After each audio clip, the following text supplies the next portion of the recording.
a budget presentation, I think it was in 2012, to the National Assembly, where they wanted 4.7 billion naira as their subvention for that year. And that budget was not allowed to pass. They weren't given. So it comes back to, you now ask the members of the House of Representatives, do you really want to fight corruption? Because then, just a few months after that, a member of the House of Representatives is caught on tape receiving gratification from a businessman, okay, who is under probe at the House of Representatives on a panel which he's heading. Okay, he's receiving cash, dollars, stuffs some in his pocket, stuffs some in his hat, and he, you know... and he's walking. And the whole time, this gentleman, his nickname is even Mr. Integrity. I mean, come on, what's going on in Nigeria? We must be more militant about corruption. We must be more vigilant about corruption, and we must be more bipartisan.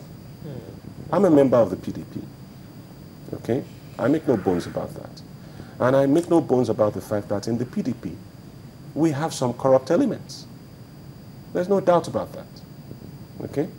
But as we have some corrupt elements in the PDP, we also have a large number of corrupt elements in all of the other political parties. However, in the PDP, we make a point. Those of us who consider ourselves to be not corrupt make a big point about going after those who are corrupt and are trying to sully our names. Okay?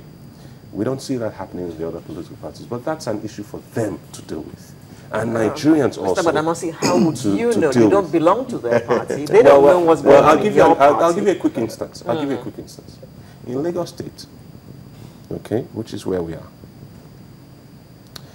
we have a situation where the people who control the public treasury somehow managed to sign off on a 1-mile bridge, a bridge that only spans a mile, 1,680 meters, at the cost of 200 million US dollars, 29 billion naira to be exact.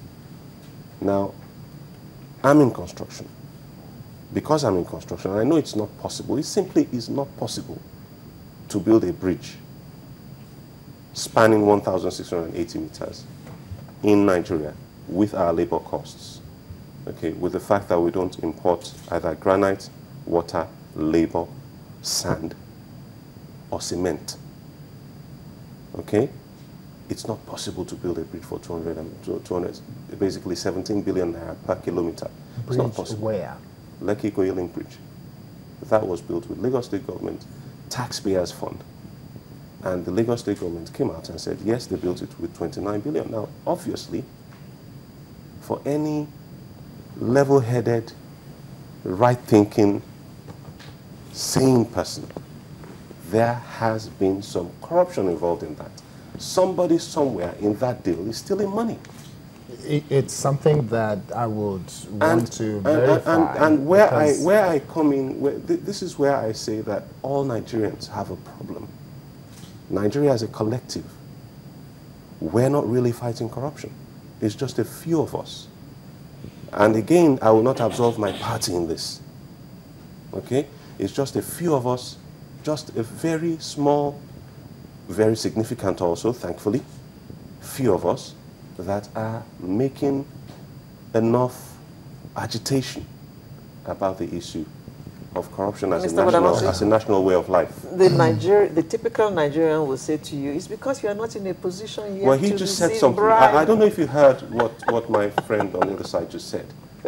He said, if you get into office, there is a tendency, there's a culture, it's now a cultural issue. Yeah. You are expected. You are expected to go and loot the place and bring back, I mean literally, cash to share and distribute to either the people who helped you get into office or the people who are in your constituency or the people to whom you are beholden, godfathers, godmothers, whoever, you know, godsons and whatever else, okay?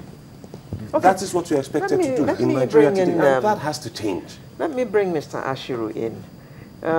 At the core of this fight, never mind Nigerians, all 170 million of us, there are some agencies whose sole duty is to fight this thing. EFCC, ICPC, the whole, I mean, what are your thoughts about the way they've been going about this duty that they have to perform? Well, thank you very much.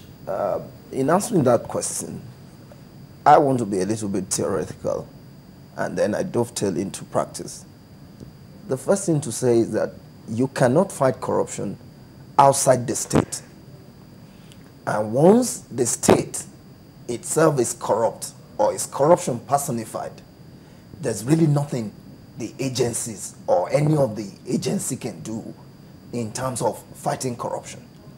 And I think I need to make this point that we need not look at corruption from a partisan standpoint, whether you are in PDP or you are in APC or you are in whatever. It's a global phenomenon. And what is important about corruption is what you do or refuse to do about corruption.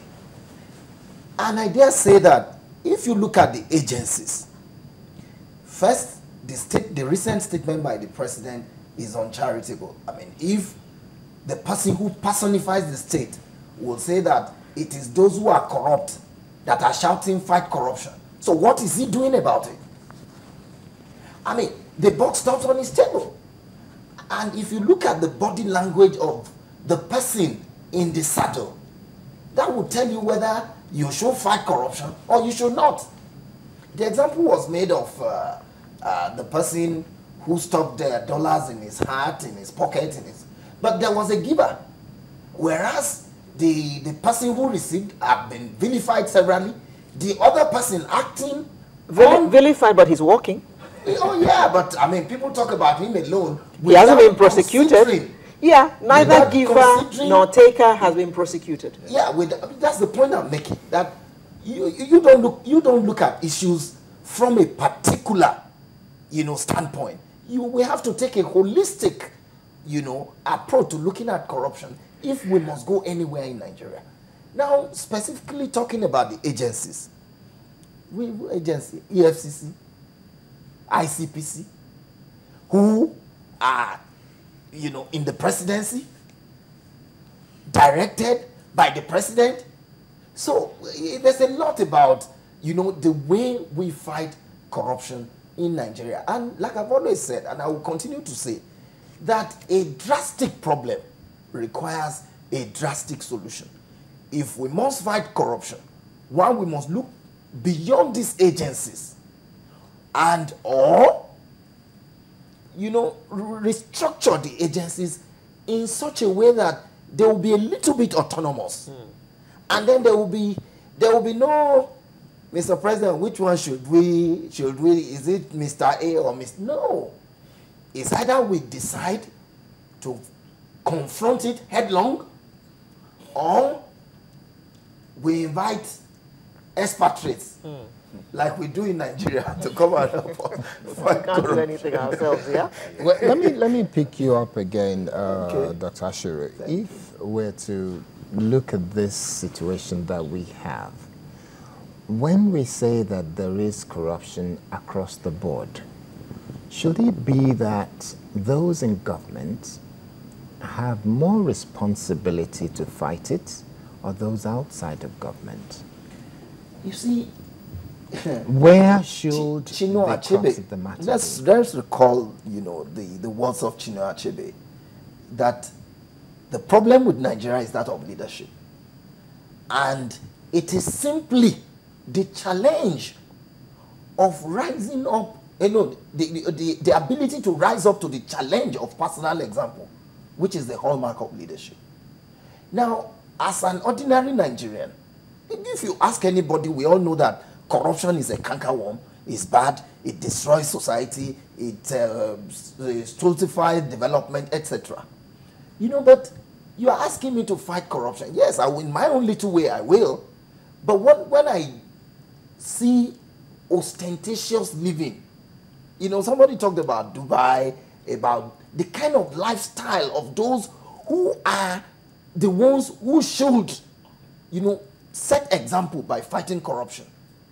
And then you leave all those ones, and then you expect ordinary Nigerians, they will certainly